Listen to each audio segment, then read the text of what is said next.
석규가 김 이사가 검찰에 덜미를 잡혔다는 소식을 전했습니다. 김 이사가 태섭과의 관계까지 팔아넘길까봐 그는 걱정했습니다. 이 말을 들은 태섭은 매우 씁쓸했습니다. 최대한 신중하게 행동했음에도 불구하고 모든 것이 드러났습니다. 전생의 하하탑 사건으로 가장 큰 이득을 본 사람이 태섭이었다는 것을 기억했습니다. 하하탑이 제대로 된 투자자를 찾지 못했다면 태섭은 언제든지 소프트웨어를 훔칠 수 있었습니다. 그래서 영수씨가 준 돈으로 투자하기로 결정했습니다. 영수씨는 반대하지 않았습니다. 그는 제가 스스로 결정하도록 했습니다. 그 후 성호씨를 만났습니다. 성호씨는 천하그룹 회장이 직접 사과를 위해 연락해왔다는 기쁜 소식을 전했습니다. 천하그룹 회장이 너무 좋은 조건을 제시했기 때문에 성호씨는 투자를 받기로 했습니다. 김 이사를 처리했지만 그의 운명은 바꿀 수 없었습니다.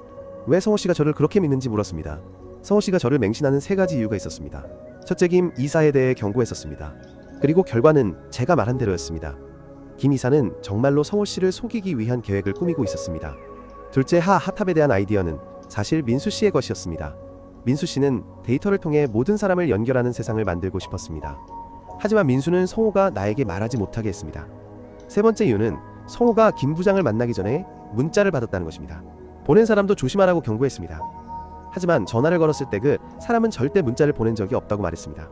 동시에 김 부장은 태섭에게 급히 달려갔습니다. 도착하자마자 그는 일을 망친 것에 대해 용서를 구하기 위해 태섭 앞에 무릎을 꿇었습니다. 그러나 태섭의 태도는 분명했습니다. 일단 말이 쓸모없게 되면 즉시 제거해야 합니다. 그런 다음 태섭은 부하들에게 김 부장을 처리하라고 명령했습니다. 성호는 쇼핑을 마치고 돌아와 TV를 켰는데 뉴스에서는 김 부장이 건물에서 뛰어내려 자살했다는 소식이 나오고 있었습니다. 나는 즉시 태섭이 이 사건에 연루되었다는 것을 알았습니다. 김 부장이 죽은 후 이 사건은 더 이상 기소될 수 없었습니다. 다음 날 저는 여전히 성호에게 문자를 보낸 사람에 대해 궁금했습니다. 성호는 나에게 보낸 사람의 이름을 적어주었습니다. 규리가 그것을 봤을 때 그녀는 그것이 염라대왕의 다른 이름이라고 말했습니다. 제가 생각하는 동안 민수에게서 전화가 왔습니다. 민수는 성호에게 문자를 보낸 휴대폰의 주인을 찾았다고 말했습니다. 그것은 편의점의 아르바이트생일 뿐이었습니다. 한 소녀가 그의 전화를 빌려 문자를 보냈습니다. 민수는 나에게 즉시 그곳으로 오라고 말했습니다. 카메라를 확인해 보니 성호에게 메시지를 보낸 것은 빨간 옷을 입은 여자였다. 그 여자는 조태섭의 비서였다.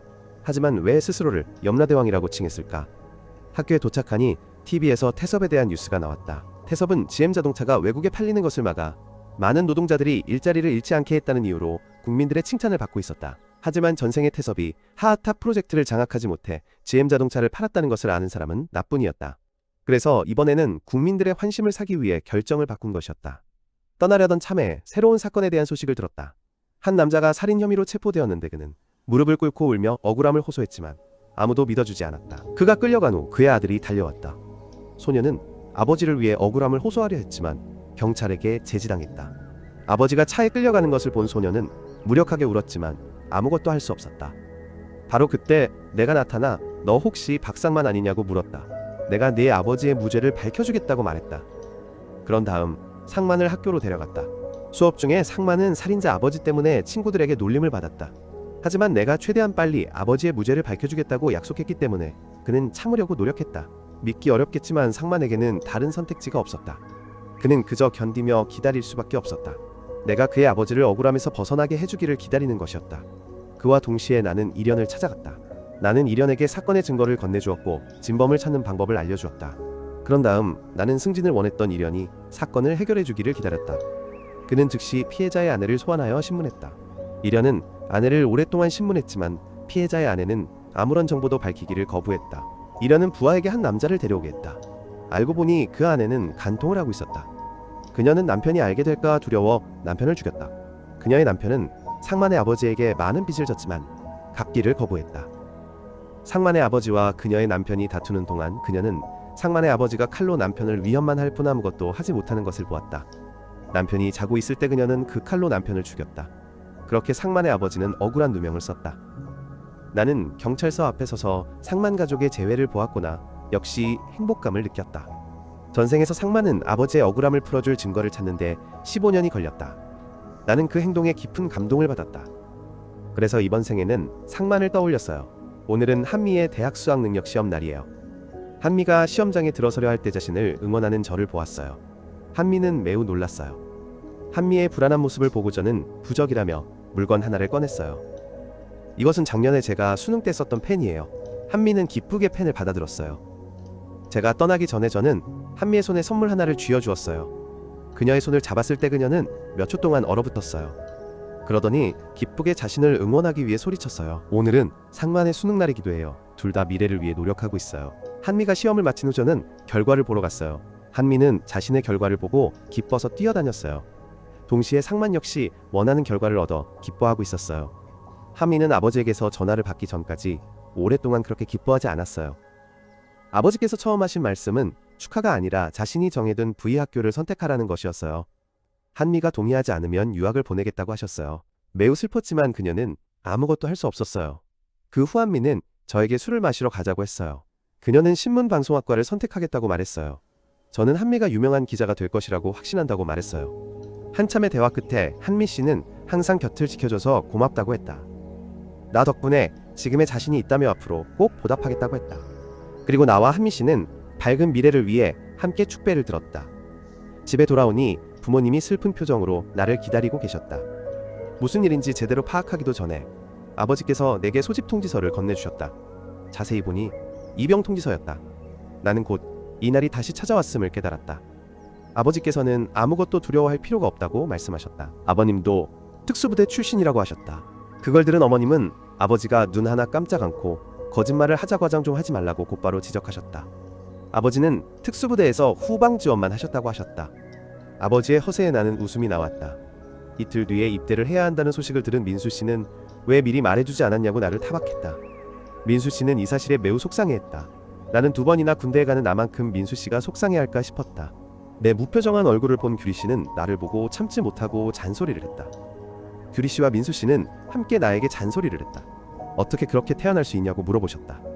나는 2번째이기 때문에 더 이상 걱정되지 않는다고 생각했다. 곧 희아도 유학을 떠난다는 소식을 들었다. 듣자마자 나는 급한 일이 있다고 말하고 자리를 떴다. 규리와 민수는 화가 나서 나를 나무랐다. 나는 둘을 무시하고 돌아섰고 규리는 망연자실했다. 영수 씨를 찾아가 입대 예정임을 알렸다. 이전부터 간직해왔던 돈도 영수 씨에게 건넸다. 영수 씨는 부동산 몇 개를 눈여겨보고 있다고 했다. 투자해서 내가 제대할 때까지 기다리겠다고 했다. 영수 씨에게 정말 감사했다. 그런 다음 영수 씨에게 작별 인사를 하고 나왔다. 돌아오는 길에 이번 생에서 했던 일들을 되돌아보았다. 태섭을 이기지는 못했지만 소중한 사람들이 곁에 많이 있다는 사실에 매우 행복했다. 다음날 아침 나는 눈물을 글썽이며 부모님께 무릎 꿇고 작별 인사를 했다. 집을 나서자 희아가 나를 기다리고 있었다. 입대 사실을 말해주지 않았다고 속상해했다. 나 역시 유학 가는 것을 말해주지 않았다며 그녀를 탓했다. 둘은 웃음을 터뜨렸다. 그 후 희아와 나는 길을 걸었다. 걷던 중 희아가 갑자기 내 팔짱을 꼈다. 내가 팔을 빼려고 하자 그녀는 그러지 말라고 했다. 내가 그녀가 처음으로 잡은 손이라고 했다. 얼마 후 희아와 헤어지고 저는 제 갈 길을 갔습니다. 7년이 흘렀고 저는 성숙한 모습으로 돌아왔습니다. 가장 먼저 간 곳은 강원도 지검이었습니다. 그곳의 지검장은 구대성 검사였습니다. 대성은 제가 왜 연수원 수석인지 물었습니다. 저는 대성을 서울로 데려가려고 왔다고 말했습니다. 대성은 이 말을 듣자마자 깜짝 놀랐습니다. 저는 한때 잘 나가던 검사였지만 지금은 입지가 좁아진 대성을 서울로 데려오고 싶었습니다. 하지만 지위는 원하면 얻을 수 있는 것이라고 생각했습니다. 대화가 끝난 후 대성은 제게 제 사무실을 직접 찾으라고 했습니다. 이때 2명의 선배 직원이 제 이야기를 하고 있었습니다. 그들이 이야기하는 동안 제가 들어갔습니다. 한 남자가 일어나 자신을 오민국 수사관이라고 소개했습니다. 민국은 모르는 것이 있으면 자신에게 시키면 된다고 말했습니다. 저는 즉시 민국에게 사무실의 모든 사건 기록을 정리해서 가져다 달라고 했습니다. 민국은 당황한 표정으로 주변을 둘러보며 불안해했습니다. 무슨 일이 벌어질지 몰랐습니다. 그 후 대성은 저를 술집으로 데려갔습니다. 두 사람이 도착하자마자 일행을 발견했다.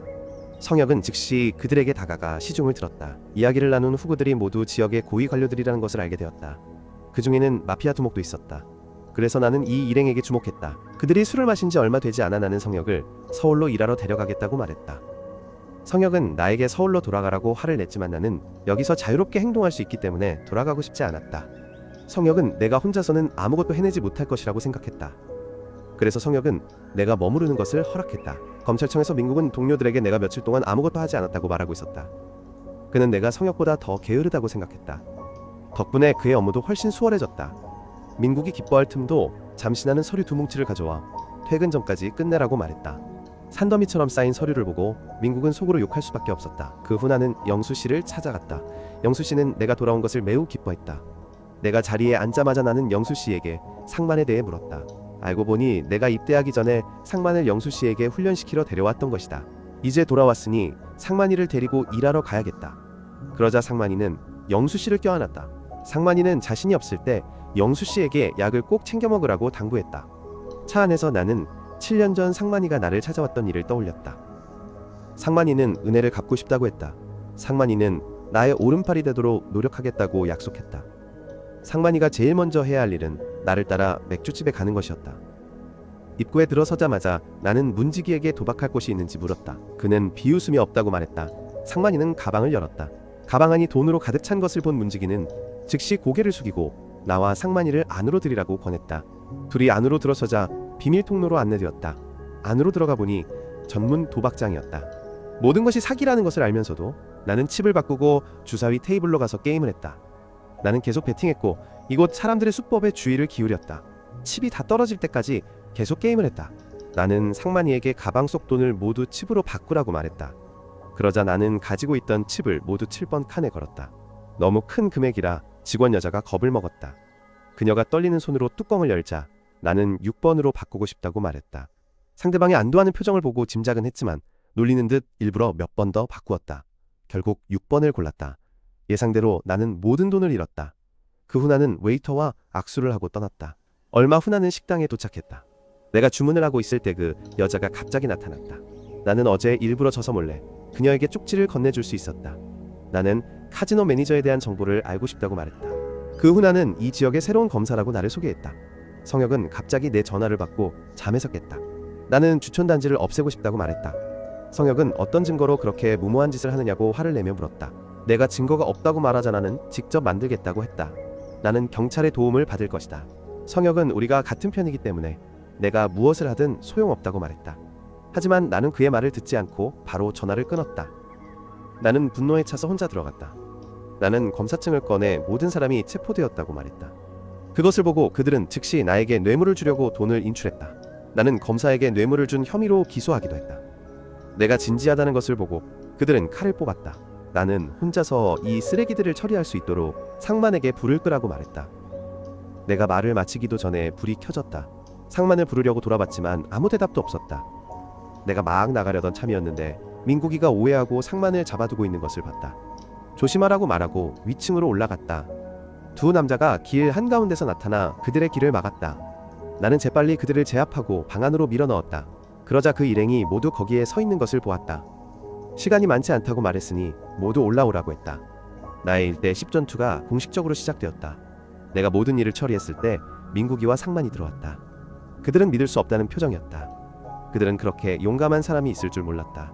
이후 나는 그들의 범죄 기록 보관소로 갔다. 나는 상만에게 시스템을 해킹해서 모든 데이터를 가져오라고 지시했다.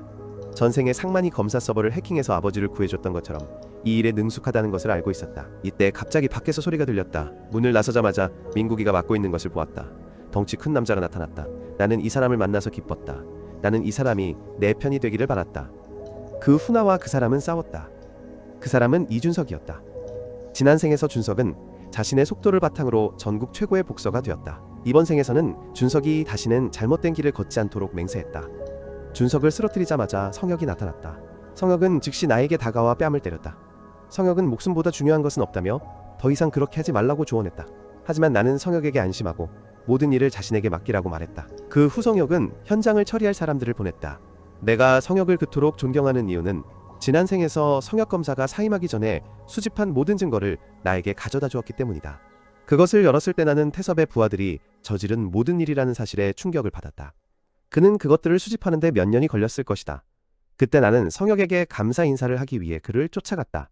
나는 이 자료를 잘 사용하겠다고 약속했다. 현실로 돌아와 나는 상만에게 서류 뭉치를 건네주며 서울로 가져가 한미에게 전달하라고 말했다. 그 후 나는 구치소로 가서 체포된 모든 사람들에게 한 명씩 신문할 것이라고 알렸다. 협조하지 않는 사람은 더 무거운 처벌을 받을 것이다. 그들은 모두 나를 비웃으며 경멸했다. 그들은 우리가 널 두려워할 것 같아? 라고 말했다. 이를 보고 나는 즉시 민국 수사관에게 협조하지 않는 자는 15년형을 선고하라고 말했다. 그 말을 듣고 모두 겁에 질렸다. 내가 첫 번째 사람을 신문한 후 그들이 도박만 한 것이 아니라 여성들을 납치하기도 했다는 것을 알게 되었다. 두 번째 사람에게는 잠시 위협을 가한 후 그는 약 20명의 소녀들을 납치했다고 자백했다. 그 후 그는 소녀들에게 마약을 강요했다. 나는 그 말을 듣고 매우 분노했다. 그 후 나는 그를 때렸다. 다음은 두목이었다. 나를 보자마자 그는 배고프니 메뉴를 가져오라고 했다. 나는 즉시 카메라를 끄고 그를 처리하러 갔다. 맞은 후에도 그는 두려워하지 않고 내 살을 발라버릴 것이라고 말했다. 내가 도착하자마자 몇몇 고위 관료들이 나를 탓하는 것을 보았다. 그들은 지역 경제와 전체 지역의 안보를 유지해야 한다고 말했다. 그들은 모든 것을 망쳤다고 나를 탓했다. 그들은 너무 많은 사람을 때렸다고 나를 탓하기도 했다. 그런 다음 그들은 이 사건을 조용히 해결하라고 명령했다. 말을 마친 후 그들은 떠나려고 했지만 나는 때가 되었다고 말했다. 떠나기 전에 이것을 보라고 말했다. 내가 체포한 모든 사람들의 범죄를 나는 뉴스로 내보냈다. 그렇게 이 사건은 대중에게 알려졌다.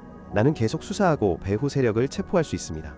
그들은 일이 드러난 것을 보고 겁에 질려 도망쳤습니다. 이번에는 성혁이 화를 내지 않았지만 내가 그들을 잡을 수 있다고 확신하는지 물었습니다. 나는 여전히 매우 자신 있었습니다. 잠시 쉬고 있는데 갑자기 문자가 왔습니다. 희아가 나를 보러 왔다는 것이었습니다. 다시 만났을 때 우리는 둘 다 웃었습니다. 희아는 내가 왜 이곳에서 일하러 왔는지 물었습니다. 그녀는 원한다면 자신이 일하는 회사의 법무팀으로 데려다 줄 수 있다고 말했지만 나는 바다를 보기 위해 이곳에 오고 싶다고 말했습니다. 희아는 웃으며 저는 이 모습이 정말 그립습니다. 정말 멋져요 라고 말했습니다. 저는 그대로였고 희아는 항상 주도적이었습니다. 나를 먼저 그리워한다고 말한 것도 나를 먼저 보러 온 것도 그녀였습니다. 한참 동안 이야기를 나누던 중 한미가 왔습니다. 희아는 볼 일이 있다고 말하고 떠났습니다. 한미는 오자마자 기분이 좋지 않은 표정이었습니다. 한미는 희아가 예쁘지만 자신만큼은 아니라고 말했습니다. 내가 그렇게 말했습니다. 그러자 한미는 나에게 희아가 자신보다 낫다고 한번 말해보라고 했습니다. 나는 한 번만으로는 충분하지 않다고 말했습니다. 그러자 한미는 젠장이라고 욕했습니다. 한미는 내가 다시 말해보라고 위협했습니다. 한미의 성격으로는 나조차도 두려웠습니다. 저는 즉시 한미에게 사과하기 위해 저녁 식사를 제안했습니다. 상만은 한미를 보자마자 저에게 누가 더 잘생겼는지 내기하자고 제안했습니다. 왜 다들 그렇게 예쁜 걸까요? 저는 즉시 그건 당신이 사는 환경과 거기서 만나는 사람들에 달려있다고 말했습니다. 상만은 왜 두 사람이 닮았는지 물었습니다. 두 사람이 즐거워하고 있을 때 지난번 그 건달들이 나타났습니다. 그들은 방금 풀려났기 때문에 매우 오만했습니다. 그들은 저를 비웃으러 왔지만 저는 신경 쓰지 않았습니다. 그들을 보고 그들은 한미를 괴롭히기 시작했습니다. 하지만 한미를 괴롭히는 것은 쉽지 않습니다. 한미는 즉시 그들에게 죽고 싶니? 닥쳐! 라고 소리쳤습니다. 그들은 잠시 떠났지만 한미는 생각할수록 화가 났습니다. 그녀는 즉시 술병을 집어들고 그들에게 달려들려 했습니다. 다행히 상만이 그녀를 막았습니다. 상만은 호기심에 제가 언제 데이트를 시작했는지 물었습니다. 어느 날 두 명의 여자가 저를 찾아왔는데 누가 진짜 여자친구인지 누가 알겠습니까? 제가 대답하지 않는 것을 보고 상만은 자신이라면 희아를 더 좋아할 것이라고 말했습니다. 하지만 한미도 매우 멋졌습니다. 저는 상만씨 요즘 일이 너무 적은 것 같네요. 내일 더 많은 일을 드리겠습니다. 라고 말했습니다. 그런 다음 상만에게 불을 끄고 자라고 말했습니다. 다음날 아침 상만은 마약 밀매 사건 조사를 위해 항구에서 잠복 임무를 맡았습니다. 검찰청에서 민국은 밤낮으로 열심히 일했습니다. 민국이 쉬려고 할 때 나는 상자를 들고 나타났습니다. 잠시 후 나는 민국에게 상자를 밀었습니다. 나는 민국에게 사무실을 떠나기 전에 일을 마쳐야 한다고 말했습니다. 민국은 내일 출근하기 전에 일을 마쳐야 한다는 뜻이냐고 물었습니다. 나는 웃었습니다. 민국만이 나를 이해한다는 것을 알았습니다. 이때 성혁은 나를 믿었기 때문에 술을 마시러 데려갔습니다. 성혁은 지역 관리들의 범죄 기록을 나에게 건네주며 서울로 돌아가는데 이것이 기차표라고 말했습니다. 그렇게 두 사람은 공식적으로 협력했습니다. 다음날 아침 상만은 아주 중요한 소식을 들었습니다. 다음날 밤 항구에서 큰 마약 거래가 있을 것이었습니다. 그 후 나와 상만은 서울로 갔습니다. 나는 석규에게 사건 기록을 전달하러 갔습니다. 그리고 그의 지휘 아래 이 사건을 조사하고 싶다고 말했습니다. 이것이 바로 성혁을 서울로 데려가는 기차표였습니다. 방을 나서자마자 나는 민수를 다시 만났습니다. 두 사람은 재회하자마자 꼭 껴안았습니다. 잠시 이야기를 나눈 후 성혁이는 내가 이번에 왜 왔는지 눈치챈다. 돌아오는 길에 규리도 만났다. 가보니 그녀는 부하를 가르치고 있었다. 규리도 이제는 꽤 힘있는 검사가 되었다. 상만이는 둘이 친해 보이는 것이 영 껄끄러웠다. 상만이는 내게 솔직하게 말하길 바랐다. 내가 변태냐고? 여자친구가 몇 명이냐고? 나는 상만이 죽고 싶냐? 라고 말했다. 그러고는 상만이를 빨리 서두르라고 했다. 이때 석규가 태섭에게 내 이야기를 보고하러 왔다. 태섭이는 의심의 여지 없이 내 제안에 즉시 동의했다. 검찰청에서 민국이는 여전히 열심히 일하고 있었다. 민국이가 일을 마치려 할 때 나는 다시 나타났다. 나는 즉시 민국이를 끌고 범인을 잡으러 갔다. 부두에 도착하자 민국이는 짐짝들을 트럭에 옮겨 실어야 했다. 밖에는 석규의 사람들이 모두 와 있었다. 내가 범죄자들이 운반하는 마약을 찾아내기만 하면 그들은 즉시 행동할 것이었다. 상만이는 몰래 상자를 열어보았지만 안에는 물고기만 있었다. 이때 범죄자들이 도착했다. 상만이와 민국이는 그것을 보고 상자를 부수는 척했다. 상만은 그것을 집어들고 물고기 배에서 마약을 발견했다. 민국은 즉시 그것을 들어 나에게 보여주었다. 나는 나가서 검사가 왔다고 말했다. 모두 얼어붙었다. 다른 녀석이 나에게 누구냐고 물었다. 나는 내가 검사라고 말했다. 그 건달은 어쩔 수 없었다. 결국 범죄자들은 체포되었다. 나는 체포하라는 신호를 보냈다. 내가 신호를 보낸 후석규는 즉시 행동하라고 그의 부하들에게 알렸다. 범죄자들은 여전히 상황을 모르고 나를 처리하려고 했다. 하지만 나는 재빨리 그들을 처리했다. 그러자 경찰도 도착했다. 이때 성혁도 나머지 사람들을 잡았다. 보스 차례였다. 이번에 고백하지 않으면 그는 죽을 것이다. 충분한 증거를 보자 땀이 계속 흘렀다. 결국 그는 모든 것을 자백했다. 그런 다음 나는 기자회견에 가서 범죄에 관련된 사람들의 이름을 대중에게 알렸다. 이 부패한 관리들은 경찰서와 김상만 시장을 포함하여 범죄자들을 비호하기 위해 직위를 남용했다. 국회의원의 이름을 읽으려 할 때 석규가 국회의원을 용서해달라고 요청했다는 소식을 갑자기 들었다. 그것은 나와 성혁이 서울로 돌아가는 조건이었다. 알고 보니 그 국회의원도 태섭 사람이라는 것이 밝혀졌다. 태섭은 마침내 나에게 주의를 기울였다. 태섭이 그를 만날 자리를 마련해줬습니다. 이제 나는 보스를 만나러 갑니다. 그의 이름은 존석입니다. 존석은 21살이었지만 어머니의 병원비를 벌기 위해 고등학교를 졸업하지 못했습니다. 그는 어머니를 위해 깡패가 되기 위해 학교를 그만둬야 했습니다. 존석은 깡패가 아니라 자유직이라고 말했습니다. 그런 다음 나는 상만에게 전화해서 존석의 어머니 병원비를 지불하고 그녀를 최고의 병원으로 옮기라고 했습니다. 또한 나는 존석이 돈을 벌 수 있도록 좋은 직장을 마련해줬습니다. 마침내 나는 존석에게 공부에 집중하라고 조언했습니다. 존석은 놀라며 왜 그렇게 하냐고 물었습니다. 존석이 자유로운 사람이 되고 싶다고 말했기 때문이라고 말했습니다. 나는 존석을 고용하고 있었습니다. 나는 존석에게 동의하냐고 물었습니다. 존석은 나를 바라보며 목이 메어 동의했습니다. 나는 훌륭한 전사를 성공적으로 고용했습니다. 내가 떠난 후 존석은 매우 행복해 보였습니다. 그날 밤 성혁은 다시 술을 마시러 갔습니다. 나는 서울에 왔을 때의 계획에 대해 성혁에게 말했습니다. 내가 먼저 잡고 싶은 사람은 이련이었습니다. 이련은 석규의 충실한 부하였기 때문에 우리는 그에게서 시작해야 합니다. 그들이 서울에 도착하자마자 석규가 나에게 전화했습니다. 석규는 내가 성혁을 감시하고 그에게 보고하기를 원했습니다. 사무실에 도착하니 도청기가 있었지만 떼어내지 않고 성혁을 만났습니다. 석규를 속이기 위해 성혁과 함께 연극을 하고 싶다고 말했습니다. 부모님 식당으로 돌아왔을 때 한미를 만나 깜짝 놀랐습니다. 한미는 부모님 식당에 대한 기사를 쓰러 왔습니다. 그 후제 귀환을 축하하기 위해 일찍 문을 닫았습니다. 마침내 모두가 모여 즐거운 식사를 즐겼습니다. 존석도 아르바이트를 하러 왔습니다. 그들이 식사하는 동안 한미는 일찍 집에 가야 했습니다. 그녀가 떠나자마자 모두들 이야기를 시작했습니다. 상만 씨는 몇 가지 이야기를 했습니다. 영수 씨도 저를 훌륭한 부모라고 칭찬했습니다. 저는 상만 씨와 존석 씨를 키웠을 뿐만 아니라 그녀를 돌볼 수도 있었습니다. 저는 부끄러웠습니다. 아침 일찍 존석 씨와 함께 조깅하러 갔습니다. 앞서 나가고 싶었지만 결국 존석 씨에게 뒤처졌습니다. 존석 씨는 체력이 아주 좋습니다. 존석 씨에게 다시 싸운다면 이길 수 있냐고 물었습니다. 존석 씨는 대답하지 않고 웃기만 했습니다. 존석 씨에게 저를 앞선다면 두렵지 않냐고 물었습니다. 검찰청으로 돌아와 성혁에 대한 감시 상황을 석규에게 보고하러 갔습니다. 이 이야기를 들은 석규는 조금도 의심하지 않았습니다. 석규는 모든 것을 조종하고 있었습니다. 석규가 이련의 사무실에 도착하자마자 그는 비밀클럽이 오늘 밤 파티를 열 것이라고 즉시 나에게 알렸다. 모든 고위 간부들이 참석했다. 내가 도착했을 때 나는 참석한 모든 사람을 알아볼 수 있었다. 30분이나 기다렸지만 아무도 먹지 않았다. 한 사람이 아직 나타나지 않았기 때문이다. 이곳에 있는 모든 사람을 지휘할 충분한 권력을 가진 사람은 조태섭뿐이었을 것이다. 한국에서 가장 강력하고 사악한 남자. 식사를 마친 후 조태섭은 그의 조수를 통해 나를 부르라고 했다. 가는 동안 나는 그녀에게 몇 년 전 우리의 약속을 상기시켰다. 이번에도 그녀는 나를 의심할 뿐 아무것도 이해하지 못했다. 이번에 태섭과 나는 지도자와 직원으로서 만났다. 태섭은 나를 시험하기 위해 몇 가지 질문을 했다. 하지만 그것은 나에게 충분히 어렵지 않았다. 나는 매우 자신있게 대답했고 태섭은 매우 만족했다. 다음 날 석규는 사무실에 도착하자마자 나를 이련의 팀으로 옮겼다. 석규는 오늘 큰 행사가 있다고 말했다. 그런 다음 석규는 배우라고 나에게 말했다. 이것은 한국의 젊은 사업가들이 등장하는 미래의 재능을 위한 포럼이었다. 나는 한 아름다운 젊은 여배우와 이야기하고 있었는데 최강진이 달려와 그녀를 끌고 갔다. 돌아왔을 때 나는 갑자기 옛 지인을 보았다. 그녀는 국립예술재단의 이사장인 성진명이었다. 전생에서 나는 그녀를 탈세와 국고 횡령 혐의로 체포했었다. 이번에는 그녀와 장일현 둘 다 체포할 생각이었다. 일석이조. 그리고 나서 나는 내 말솜씨를 이용해 진명과 이야기했다. 나는 진명을 장일현에게 소개하기 위해 데려갔다. 진명이 아름다운 것을 보고 일현은 말을 잃었다. 일현은 내가 그에게 기회를 만들어주고 있다는 것을 알았기에 그는 즉시 그녀에게 추파를 던졌다. 그녀는 행복하게 웃었다.